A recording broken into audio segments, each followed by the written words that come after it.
Hey everybody, Dr. Ellen here, the Midlife Whisperer. Welcome to Rock Your Midlife. Thank you so much for tuning in. If it's your first time, welcome, and thank you if you are a returning listener. Today's show is going to be so much fun. We're going to be talking about one of my favorite topics. I've always been a jock, and we're going to be talking a lot about fitness today, specifically how to age fiercely and become your fittest, healthiest self. And we have two incredible fitness professionals who are going to be giving you their top tips.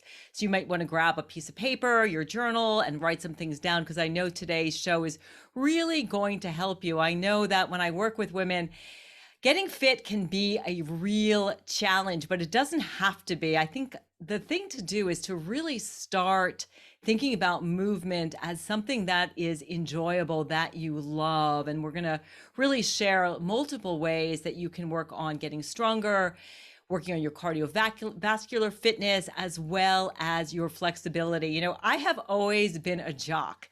I actually started moving my body, of course, when I was just a baby, but really started with dance when I was about 4 or 5 years old. I was part of learning with Martha Graham's dance company. Her teachers used to come in from New York City, and I absolutely adored dancing, and I still do. But then what happened was, as I grew up and as I hit my teenage years, we moved, and the dancing for some reason just went away. Although I loved it, I wanted to be a dancer. Martha Graham incorporated a lot of yoga, so I had a lot of that in my DNA. The dancing just sort of stopped as I hit adolescence. And what happened is I made this really bizarre or interesting shift where I became an athlete. So I went from loving my body and moving my body to music and enjoying my body to just beating my body up, to literally no pain, no gain. I was a miler.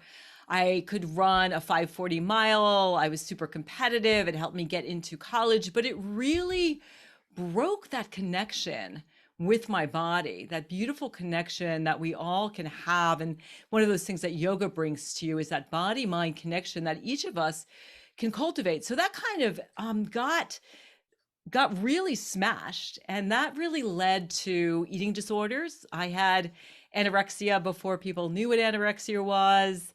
It led to an addiction to exercise, and it really took me several decades to get back to enjoying being in my body. In my 40s, I was a personal fitness trainer and a group exercise leader. And I was that woman that stands up there with the 20-pound dumbbells, pushing them over her head and just pushing everybody, drinking tons of caffeine. Being a personal fitness trainer for me was like being a alcoholic working in a liquor store. I was really overdoing it. I was working 4 to 6 hours, working out 4 to 6 hours a day with all of my clients. I certainly wasn't eating enough. I was probably destroying my adrenals and certainly destroyed my thyroid gland, which led to hypothyroidism. But the good thing that happened is in my 50s, I discovered self-compassion. I talk a lot about that here on the show. My dissertation topic was on self-compassion and body image.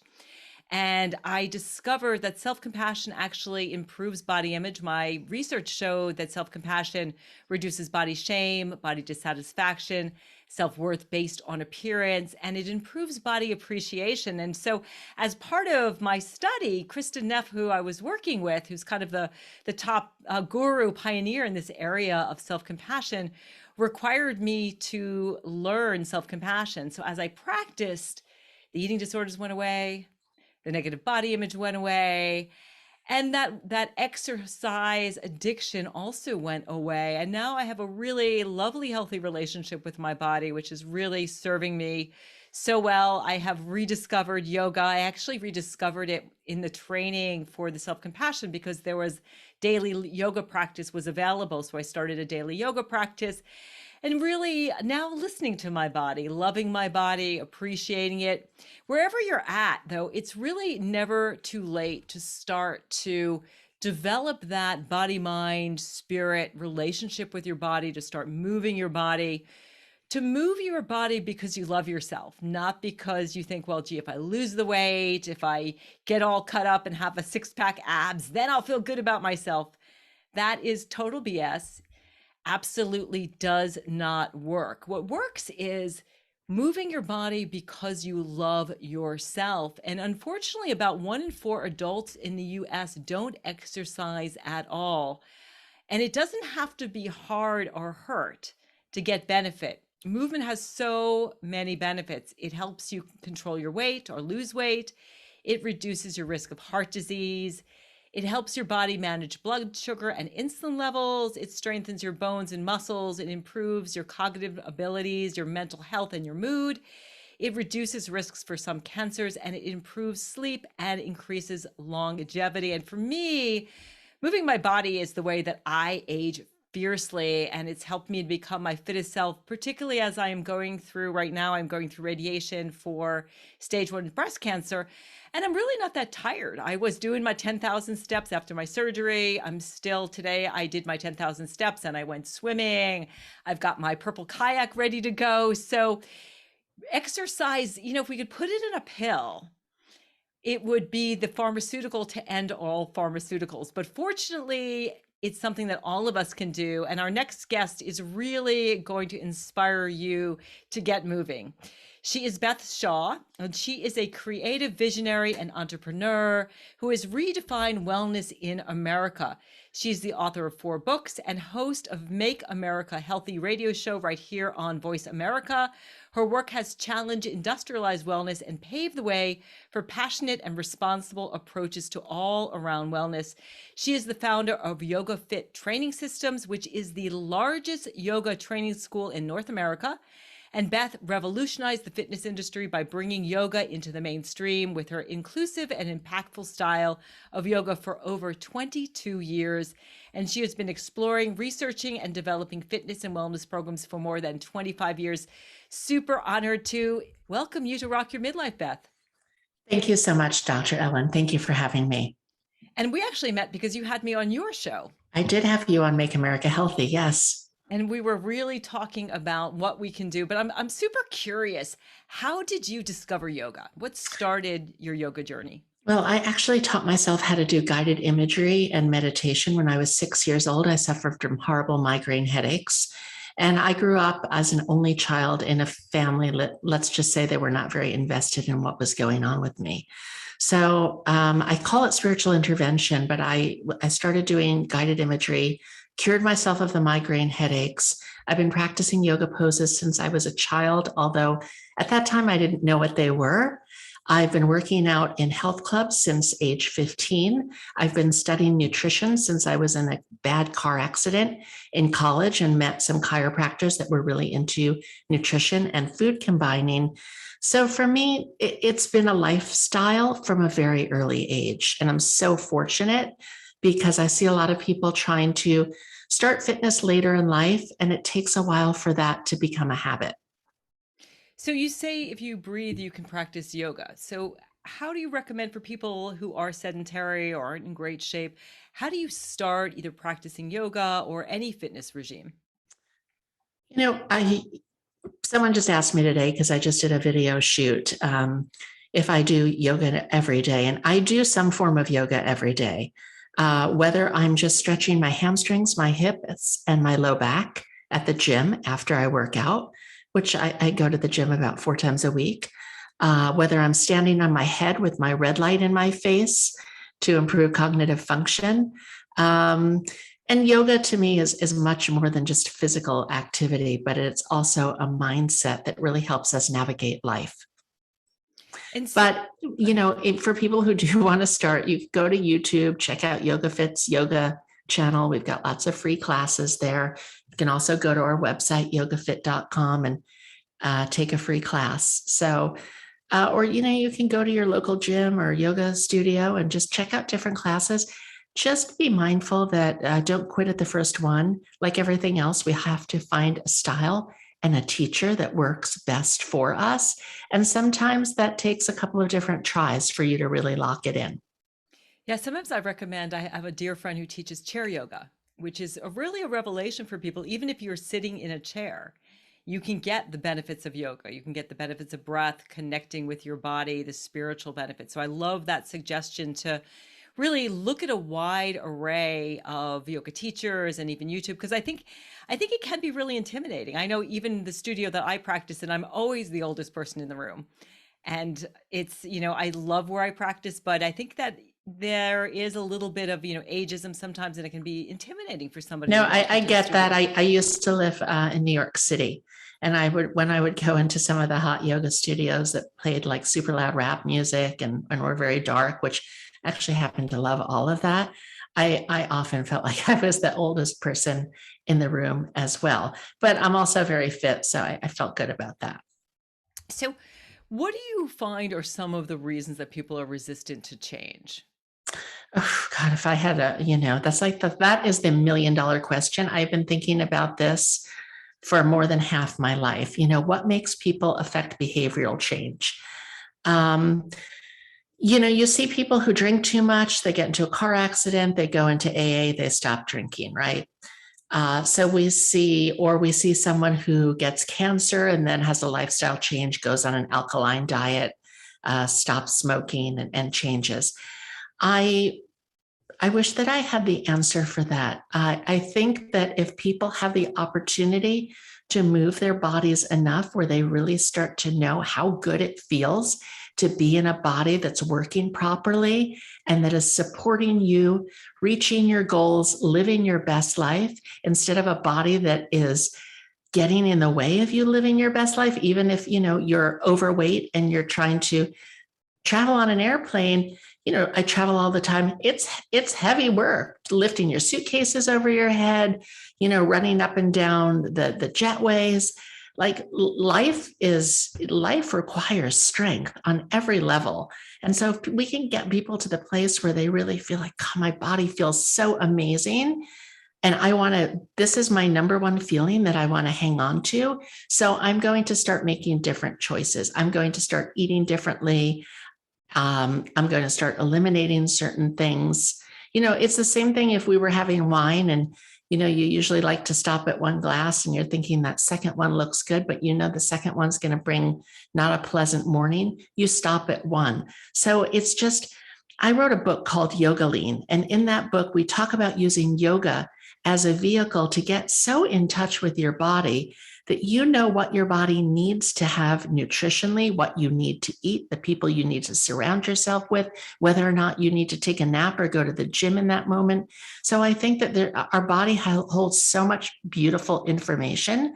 If we can reprogram it with feeling good is the best way to feel, then we've got people hooked. Yeah, I love that. I know because of my recent diagnosis. I've always eaten really healthy. I've been a dietitian for 30 years, but I've taken it up a whole other notch and finally agree with my fiance who says nothing tastes as good as healthy feels. Like I make Yeah. these smoothies now with kale, with garlic, ginger. We've got horseradish growing in the backyard, and my body loves it so much that it actually tastes good. Yeah.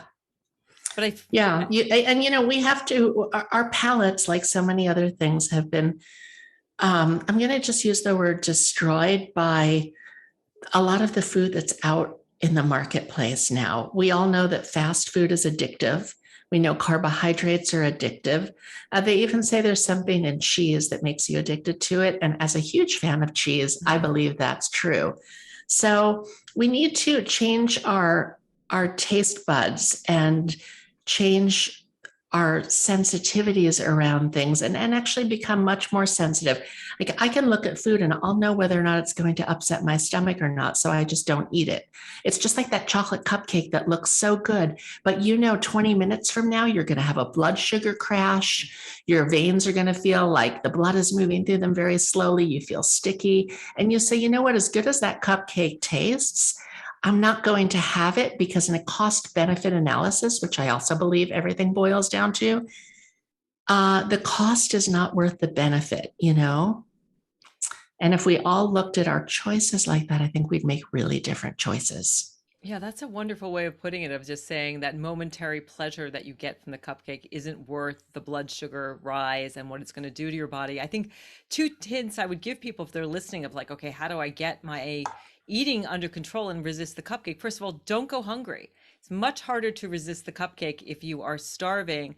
And there's also, you have to understand this tug of war between the present desire to have the cupcake versus the future desire to be healthy. And the present desire often wins out, which is why It sure does. we Yeah, because we're an instant gratification society.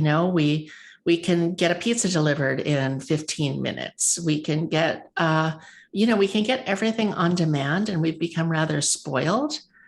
And so there was an experiment years ago done by Stanford University, the marshmallow experience, where I'm sure you're familiar with it. And they left children in a room, young children. I think they were maybe 5, 6, 7 years old. They left them in the room with a marshmallow in front of them. And they said, we're going to leave you for 20 minutes. Those of you who still have the marshmallow in front of you, you're going to get 2 marshmallows. And they came back, a certain percentage of the room had delayed their gratification, didn't eat the marshmallow. And then they studied those people over the course of their lives. And those people were actually much more successful in life because they were able to delay gratification. Just a sidebar note, I had Dr. Nick Perricone on an episode of Make America Healthy where we talked about anti-aging and longevity. It was the May 11th episode because that was my birthday. And he talked a lot about intermittent fasting. So I started again doing intermittent fasting after we had Dr. Perricone on the show. I did it for about 2-3 weeks because I was on my way to Harvard to finish up my 3-week executive education program. And I knew there'd be a lot of drinking and not so good eating back at college. So I did the intermittent fasting, and I don't have much weight to lose. And when I hold my weight, it's usually around my midsection. And I'll tell you, I lost 5 pounds in just a matter of weeks doing the intermittent fasting and drinking the hydrogen water. So what I found the best about the intermittent fasting was that by delaying hunger, even though I'm not much of a breakfast person unless I have PMS, I know TMI, everyone, but I found that there was a certain amount of kind of power and control, not to the point of like how people feel when they may have an anorexic eating disorder, but there was a certain amount of power and control to be able to just like drink tea, drink green tea, drink black coffee until 12, 1 o'clock, 2 o'clock in the afternoon, and then eat. And that actually, and I have a chapter in my book, Yoga Lean, on this, how to shrink your stomach, because we can expand our stomach by stuffing it with too much food, but we can also shrink it by eating less. So try intermittent fasting, try a 1-day water fast, get acquainted with real hunger versus perceived hunger. No one's going to die for not eating for a day. And it actually is really great for cellular health, for activating a better mitochondria production. And again, it gives you a feeling of like not always stuffing yourself with food. And there's something very powerful about it. And chances are you'll lose weight also. Yeah, I love that. I've been doing some intermittent fasting because it's a great way to starve cancer cells because they're so hungry for glucose. Because you want to get into autophagy. Yeah, exactly. And also doing low carb. And I found it's been relatively easy. Just sort of, and I like the fact that when I sit down to eat, I'm hungry. And I think that's something I work with my clients all the time is listen and get reacquainted with your signals of hunger and satiety. Put off that, a meal or two and notice what that is like and start, as you're saying, Beth, I love this idea of listening to your body and giving it the food that it needs and missing some meals. Because the research is very interesting around intermittent fasting, particularly around longevity, because you're putting your body in a little bit of shock. So it's actually doing things which can potentially enhance how well you age and how long you live. So how do you reclaim your best self? We've talked about, what people can do in terms of moving their body and eating, but how do we reclaim and become that, that divine, wonderful best self? Well, obviously, I'm going to say the practice of yoga is so beautiful because it really connects you with your body, your mind, and your spirit. And it grounds you and makes you feel comfortable in your body, really like nothing else does. I will say that. That being said, I'm also a huge fan of weight training. I've been working out with weights since age 15. And I would advocate for any woman over age 40. Hit the gym, lift some weights. Don't be afraid to lift heavy weights. During my 30s, I worked out with pretty hardcore professional bodybuilder when I was living in Los Angeles. And I believe it really, and you can see me, I'm into my 50s and I'm, I have a body fat of it goes anywhere from like 15 to 19%, depending. My muscles are there a higher range. I use the InBody device, but weight training is so great for women. I wish every woman in her teens would start weight training, because nothing feels better for a woman than actually feeling like you're in a strong and powerful body. And I joke around that I'm going to do a bodybuilding contest when I'm 70. That's a ways off. I might push it to 60. But what I think is, putting your body through these intense periods of training. And, for those of you who are just starting out, you're going to want to probably hire a personal trainer and definitely see your doctor before you do this. But that will set you up. Like the work that I did on my body in my 30s, I know because I've kept it up, although not to the degree that I was doing back then. It's going to set you up for a lifetime of if you keep up with it, good metabolism, good body image, great posture muscles. It will prevent osteoporosis, and it's just so empowering. So I think, like, if I were to do a bodybuilding contest at 60 or 70 years old, that would take me probably into my, hundreds, and my grandmother lived to 105. That will take me well into the last years of my life, like looking and feeling good. Most important, feeling strong.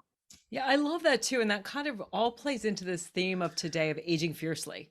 I hear it from midlife women all the time, particularly women going through perimenopause. Well, I'm just going to gain weight. I'm just going to get out of shape. It's just the change. And I think all three of us are like, hell no. I've got my 25-pound dumbbells over there, doing the yoga, doing the swimming, all of this stuff. So if you're listening, it's worth it. I think that's the bottom line with what Beth is saying, is that nothing feels as good as being healthy. It is so worth it. It's not just about disease, combating disease, not getting disease, but feeling amazing and feeling confident and feeling strong.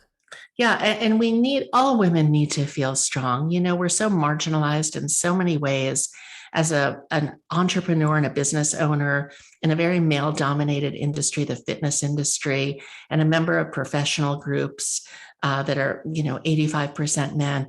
I have to say that I want nothing more for all women than to feel empowered, and it starts in your physical body. And there's no reason why you can't get your body strong. Even if you have special conditions, you work around them. I can't say it enough. The benefits of weight training and yoga and meditation go such a long way in you giving yourself a gift every day. Every day that I eat healthy, every day that I go to the gym or I practice yoga or meditate, that's me giving a gift to me. And I believe we have to give those gifts to ourselves first before we take care of our children, our parents. I take care of my pet before mostly everything, but he's a special exception. Bentley Shaw, he's on Instagram, Bentley77. But you have to give yourself those gifts. And instead of looking at exercise as a punishment or eating healthy as a have to, look at it as you are giving yourself the best gift you can give yourself, better than some Gucci purse you're going to buy or some new dress or some household gadget. Give yourself the gift of health. Absolutely. Well, we're going to take a break, and we will be back more with Beth Shaw. And we are also going to be back with Judy Arozoza, who is a personal fitness trainer. And we're going to be talking more about being strong and aging fiercely. Talk to you on the other side. Hey, welcome back to Rock Your Midlife. Thank you so much for listening. I want to let you know that the show is sponsored by the Optimal.me for the midlifer who wants to feel younger, stay active, independent, and energetic without pain or injury, and feel confident that this phase of life is their best yet. Whether you are a seasoned athlete or you are new to fitness, I have to say the Optimal Me is a fabulous website that will help you with your strength, your flexibility. It'll help you with your mobility as well. I have been using it for the last several months and totally enjoying it. So take control of how you age with the Optimal.me. You're never too old to take a smarter approach to aging and give yourself the freedom to to make this chapter whatever you hoped for and more. So before the break, we were talking to Beth, and Beth Shaw, who is the creator of Yoga Fit training systems. And I want to introduce Judy. Judy, I'm pronouncing your name wrong. Arizosa. Is that correct? Arizosa. Say every letter. Arizosa. And before I introduce you, I want you to ask Beth a question. You have a question for Beth. I do. I was listening to, the first part of the show, and I was really interested in your commentary about trying out intermittent fasting. So I'd like to know if you are a morning workout person and if you were doing your workouts fasted and how that worked for you. I know a lot of people do that. I was just curious, did that come into play for you? Yeah, that's an excellent question. Thank you. From all the research that I've done, they say there's no problem exercising in a fasted state. Now, my challenge is I'm a night eater, especially, if I have PMS or I'm in a state that allows certain substances that I might have, or I would have some wine. Like I'm all about eating at night for some reason. That's when I'm hungry. So I never much of a breakfast person, so it's fine. I do try to work out in the morning when possible, and I do work out in a fasted state, except if I'm super tired and my body is telling me, okay, you need a protein drink or something. Otherwise, you're going to hit the wall halfway through a workout. And let's face it, there's nothing ever healthy to eat at the gym. I would agree with that. Yeah. Yeah. I would add too, though, it's super important if you are over 50 to make sure it's always important to get enough protein, but women at midlife need significantly more protein than before age 50. And I'll make a protein drink and I will bring it to the gym with me just in case I hit that crash. In my protein drink, and I use protein powder from globalhealing.com. They're one of our sponsors on Make America Healthy, and you can save 15% at checkout by using the code YogaFit15. I use their protein powder. I also put in flaxseed powder. Sometimes I'll put in flax oil. I will freeze some fruit like a banana or some blueberries and put them in there. Instead of ice, I'll use half almond milk or coconut milk and half water so that I'm not getting, too much calories from the milk. And I will take that with me to the gym. And if I find that I'm starting to get weak or fatigued, I'll have it. You have to listen to your body. Yeah. Well, I like that. It's a good way to be prepared. And it's interesting because I also work out fasted. I just work out on black coffee, do work out in the morning.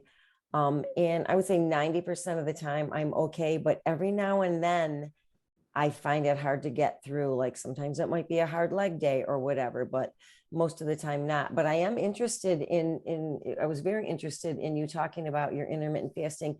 My other question, am I allowed another question? Oh, go right ahead. Sure. With the intermittent fasting was because you had time restricted eating, right? Like a window of time where you ate. Did you find it comfortable or uncomfortable at any point to get all the food that you needed for your body in within that period of time? Well, it's interesting. You should ask that very good question because I'm 5'10" and a half. I weigh anywhere between 146 and 151 pounds, depending. And I was always kind of tall and skinny growing up until I started taking birth control pills in college. And I literally packed 25 pounds on my body because of the hormone dysregulation that I encountered from that. So for me, gaining muscle has been pretty challenging. My nickname growing up was ostrich. So you kind of get the picture. In Ayurvedic body type, I'm more of a Vata body type. So the muscle that I have, and I have a fair amount of it for a female. That's come from a lot of really hard work at the gym. And I noticed with the intermittent fasting, I did lose a little muscle in that weight loss. For me, I say, oh, it's okay because I have so much muscle on my body, but it's definitely a consideration. And I've also heard that women shouldn't do intermittent fasting more than 4 days a week. And I would love to hear your answer about that because I'm still studying intermittent fasting and there's a lot that I still don't know. Yeah, I think there's more research that's needed. I think the research around weight loss is still up in the air a little bit, but it seems like in the terms of working out in the fasted state that people are going right into that fat burning they're more likely to do that. Certainly, I've been looking at it in terms of the metabolic approach to cancer. So just being able to starve cancer cells have 10 times the number of insulin receptors as normal cells. So anything you can do to starve the cancer cells, whether that be, a ketogenic diet, so eating less carbohydrates, as well as really closing that window down. So that's something that I am exploring. So turning to Judy. So just to introduce Judy Arizosa, she is a wife and a mother who has been married to her prom date for 38 years. She has 4 adult children and 5 grandchildren. I am so jealous, Judy. We've got 5 kids and none of them are getting busy. When she became an empty nester, Judy decided to take on fitness as a project to pay it forward. Before she was a respiratory therapist and an adjunct respiratory care instructor, she had a desire to improve the lives of others in the health realm, this time in preventative health. And so she became a certified trainer and certified nutrition coach. She felt a calling to work with women who struggle with healthy living. And she quickly realized that physical fitness could not happen without mental fitness. And so she took it a step further and decided to include overall life balance and fitness, with physical fitness being part of a whole fitness approach with her clients. And I was also on your show. She also has a great podcast called the Air Hug Podcast, which is fabulous. And we know each other from Instagram. Welcome to Rock Your Midlife. Thank you so much. I'm thrilled to be here. Yeah, so let's just dig in. We were going back and forth on Instagram, and you said, you know what? Let's talk about aging. Aging gracefully is BS. So what do you mean by that, and how do we age fiercely? I think aging gracefully, I don't think it. I actually Googled it and just kept looking at it. And it's all about settling. It's like playing a role in settling. It's like getting in your rocking chair, shutting up and just accepting the fact that you're going to be unfit and lazy and whatever. And I'm like, hell no, I'm not doing that. And to your point, Beth, I became a professional bodybuilder in my 50s. And I'm like, there's no rocking chair unless I'm rocking a baby to sleep. That's awesome. Well, first, what class did you compete in and how did you do? So I started out in figure, and I am a master's and open age professional in figure. And then I moved on to physique, and I am a master's physique professional as well. That's awesome. And natural. I would love to hear your journey and how long it took you, and how, did you do any weight training prior? Did you just pick this up? I also know what the competition is going to be looking like for me in the 60 plus and the 70 plus age group. Yeah. No, I had been weight training since my 30s. Okay. So weight training to me, I had 20 years of weight training under my belt, but you're always learning. I feel like I have always been learning with weight training as time has gone on, and that did take it to another level. I made a few mistakes with the first 2 or 3 competitions. The first 3 was way too much cardio and way too little food. And what I found after those shows was that I had rebound weight loss because I was basically starving. And so I did a little more research. And even though I felt like I had a good grasp on nutrition, I hired a nutrition coach. And actually the first show I became pro, I coached myself. And then after that, I hired a nutrition coach just because I wanted to make sure that I was fueling my body adequately. And by this time, I'm like 54 years old. To Ellen's point, protein was important, rest was important, lifting heavy was important. So how long does it take you typically to prepare for a contest? Because I was just having this conversation with a trainer in the gym that I work out in Long Island. And he was going, 16 to 20 weeks, and it's a bitch. How long does it take, and how rigorous is that diet? So it all depends on, you look pretty strong. It's kind of hard to tell from Zoom, but obviously you've got some muscle, and you're lean already.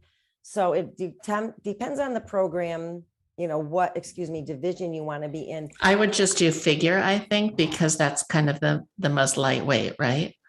Bikini is a little bit more, but already looking at you, I think you'd be a great figure competitor. Okay, thank you. Awesome.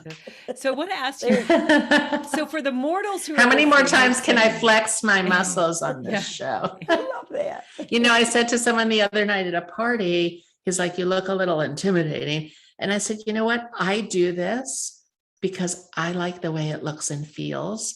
Quite frankly, some people are going to love it, and they do, both men and women. And some people are going to not like it and think that's intimidating, but this is the body that I like to be in. And if I get to choose, and I believe to a certain degree, we all get to choose to be the best selves that we are with the genetics that we've been given and our lifestyle choices. Choose what you want for your body. Yeah, that is a great point. So for people who are just getting started, Judy, how do our fitness needs change after 40, and how do people just start who are listening, who are thinking, gosh, I don't even know where to start. I'm feeling like I'm going through menopause. I don't know how to, even what a dumbbell is, let alone how to do a workout. How do you get started with fitness after 40? Honestly, I would say get online and find a trainer that you resonate with. You need to have someone who, because you buy from the coach, not the program, someone who you literally know, like, and trust, and who knows midlife fitness. Because honestly, a 27-year-old guy jock is not going to understand the changes you're going through. They don't understand that maybe you have pelvic floor issues, right? Or maybe, all sorts of things, maybe you were bleeding so heavy right now because you're in perimenopause, things that you don't want to talk about. But even just the fact that it's hard to build muscle as we get older, and the diet and the exercise go together, and you want to find someone who's going to listen to you, who's compassionate with you.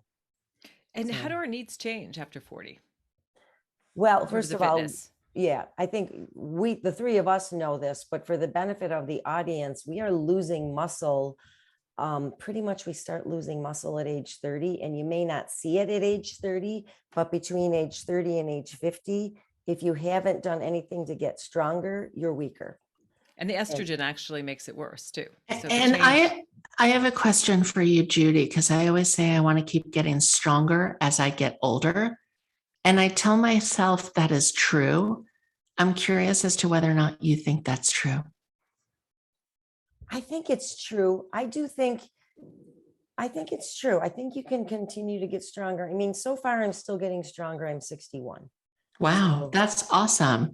Yeah. So I'm going to be, we're a little bit different in age. I was going to say I'm going to be running into some fitness shows, but maybe not. And we'll be in different classes too, because I'm not going to go as heavy duty as you sound like you're doing.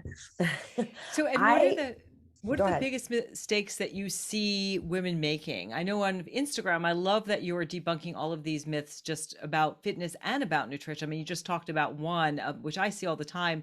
People don't eat enough. I actually just had a client. It was so hard. She was on one of those really crazy, bikini contests where she was literally eating nothing but white fish and broccoli for like a week. It was dangerous, and taking diuretics and all of that. So people can go to extremes, not eat enough, follow crazy diets. But what are the biggest mistakes you see women making after 40 in terms of their nutrition and their fitness? I think the biggest mistake I see is a lot of diet hopping. They have like the grass is greener thing. Like they'll try a diet for a week or two. And first of all, they may or may not be consistent. We don't even know if they're following the plan, but they already want to quit it and try another one because Mary over there is trying another one, and there's not enough patience. People have to trust the process. And you know what? Boring works. As Beth will tell you that in the gym, right? You don't need to have fad workouts. Some of the things that you see on Instagram are there for entertainment. It's a lot of times it's a lot of repetition of the same old stuff. If you don't like it, pick a different playlist. Yeah, I mean, we see that in the fitness industry out there. There's always some new fad, some new workout coming along. I like to go to an old school gym with old school equipment and do old school exercises. And then I throw my yoga twist on a lot of things where I'll do a compound exercise on like a bench press or something that I can hit my core in between sets. So I look at the gym as one big playground though, and some days when I allow myself to have a free day in the gym and have more time, I'll go around and make myself use some machines that I've never used before. And there's always something you haven't done. I personally am loving, we don't have a gym on my island. So like I am getting such great exercise by doing gardening and yard work and kayaking and swimming. And I do use some weights, but if you're listening, you don't have to go to the gym if that's not your thing. I mean, I love going to the gym, but I've really switched up. But I love what you're saying about these new fads. And a lot of that, I blame the media because the media Oh yeah. wants something new and sexy. And let's just take a look at all of the low carb diets. There was Scarsdale, and we, get all the way to Atkins and all kinds of things. It's just the same old regime with a slightly different name and skin. Yes, and a different PayPal account. Exactly. But it's still basically whole food plant-based. And if you're eating animal Yes. protein, small amounts, eat it clean. I like to look at animal protein more as a condiment. Just it's better for your body. The more plant foods you can eat, the better. So, what do you do in terms of not beating yourself up? A lot of women, I've talked a lot about body image on the show, and women are still struggling with it. When you see a client who is just being harsh on herself, disappointed that she's not lost enough weight, not getting the results that she wants, what do you say to her? What do you suggest that she does? I will ask her, now let's turn this around. Like, for instance, maybe she'll come in and say, I cannot get rid of these saddlebags. She's just for example, and I will say, let's back up for a minute. Let's look at maybe where you were when you first came to the gym, like you didn't know how to squat, or maybe you were squatting with 5-pound dumbbells. And I'll say, what are you squatting now? And I'll say, look, you should be very proud of those legs. Let's turn this around and see what you have done. What have you accomplished, besides weight loss? I love to get people to look at their personal records. Like, how strong have you become? And let's celebrate that, and first of all, let's not try to look like someone else. That's a big thing that people come in and they want to look like someone they saw on social media. And I will say, well, we don't even know what type of body type they have. We don't know if they've been airbrushed. You don't know if they're in year 33 of working out and you're in year 2. Don't compare your year 2 to someone else's year 30, so, but mostly I try to get them to celebrate the wins that they already have accomplished. And Yeah, I try to get people to build. focus on how much their body is doing. I know when I got my diagnosis, I was doing yoga and I was thinking 99% of my body works great. I still look great. I still feel amazing. And we focus on that thing. And I don't know, we focus so much on the weight piece and trying to be someone that we're not. So I think look at the progress and then just look at everything that your body's doing. As long as you are breathing, more is going right than not. So what's the best workout for women after 40? What's the best combination of cardio and strength training and stretching? You're asking me? I'll give you, Yes. well, my opinion is, and I think people have to work up to this. Don't be intimidated by it. But if you can lift weights, 2 to 4 days a week, obviously I love 4 days a week. If you can do something for flexibility, I do love the yoga idea. I have to get back into yoga. It's been a while and I actually miss it. And, as for cardiovascular, I'm not hardcore. I will tell people, like it's summer right now. I'm carrying a golf bag for 18 holes, 2 or 3 days a week. So that's my loaded carry. I mean, it's 6 miles to walk my golf course with my bag. So I'm not worried too much about like hopping on a treadmill right now. In the winter, I'm also playing tennis 2 days a week. So I'm getting, but I still do a few days of, for people, I will say, if you're doing those kind of sports, please keep on doing them, enjoying them. If and get your minimum 10,000 steps a day. If you need to do some extra walks are awesome, especially if you can be outside and just have a little stress relief. Even if it's 5 minutes out, 5 minutes back. And how do people stay motivated? That's what people are always asking me that question. I'm curious how you address that with your clients. How do people stay motivated and eventually get to that mindset? Like all three of us are like, yeah, my workout is like the first thing I think about in my schedule. Like, where are you going to fit movement in your schedule today?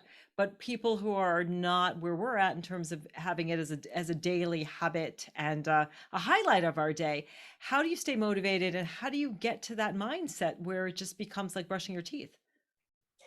I know it's been a long time because for me, has always been like that. But I will say, it's not to say that I don't have periods of time where I don't want to. And I think the first thing I will tell people if they're in a down phase, said, you know what, let's get grateful here. And that is the name of my business, is Grateful Fitness. But I will say, you know what, workout is not a punishment. You don't have to work out. You get to work out. So if we're talking in terms of working out, if you're finding it a struggle to the gym, just go there and just promise yourself 15 minutes. And if after 15 minutes you haven't changed your mind, then turn around and leave. But I'll tell you what, 98% of the time after 15 minutes, people stay, unless like they literally are getting a migraine or something. And then we're like, fine, go. But I think it's happened once in 12 years where I've used that someone has really had to leave. And that's pretty I good say odds. the same. I'll trick myself some days that I don't want to go to the gym. In fact, I have to go to the gym tonight because I didn't get to work out yet today. And I will trick myself and say, you're just going to go to the gym, just go stretch, do some yoga, stretch your low back. And I'll do that for about 20 minutes and then I'm ready to actually go work out. So believe me when I say, even for those of us who are super fit, who might do it for a career, who love it, we still have to play mind games with ourselves to get there sometimes and to stay there. Yeah, that's a great point, Beth. And for me, I also like to make it fun. So, do something like you only get to listen to your favorite playlist or the book on tape that you love, the novel that you're really into when you're at the gym, or meet a friend. I love working out with friends. Man, there's nothing more fun. I live in, Vermont's gorgeous this time of year, going to an outside yoga class and then like going out for a bite to eat afterwards. And I think having a accountability buddy is super helpful as well. And I love that idea of just go. It's like, just do 2 push-ups. You'll do 10 while you're there. So great ideas about mindset. So Beth, do you have more questions for Judy? I kind of want to open it up. We have about 3 minutes here to kind of talk about how we can shift the midlife conversation away from, yeah, we're getting old, I'm going through menopause, to, yeah, let's be fierce. But let's see if you have a question for Judy first, and then sort of see if we I'm can going to address ask that. Judy, like and Judy, I'm sure you see clients with all different fitness levels.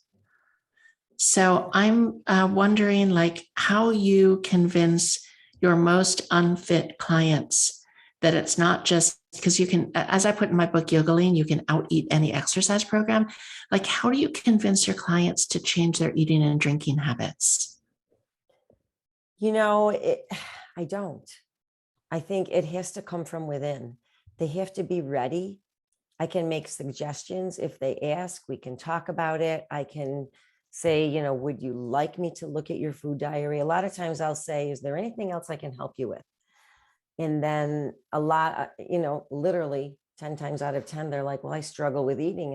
And so I will say, would you be willing to share your food diary with me? Don't change anything. I would just like to see how you're eating. And there's no judgment here, but maybe we can come up with something or find something that might be able to take baby steps for you, and I think it's hard to convince them. First of all, a lot of people will look at me and say, and they probably look at you, you've probably gotten this too. They're like, well, I don't want to look like you. I don't want to be that muscly. And I'm like, that's okay.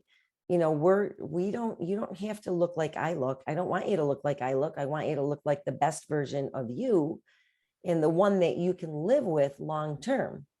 So first of all, that's really important because it can be intimidating, I think, for a lot of people to come in and see, a very fit person, and they might be like 60 pounds overweight.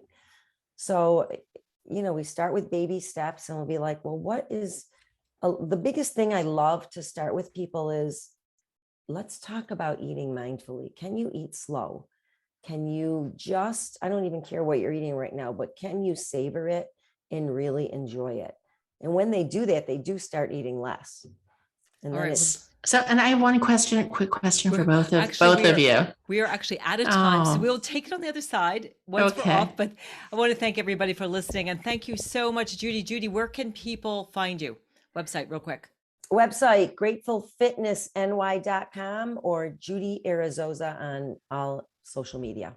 And Beth, where can people get in touch with you?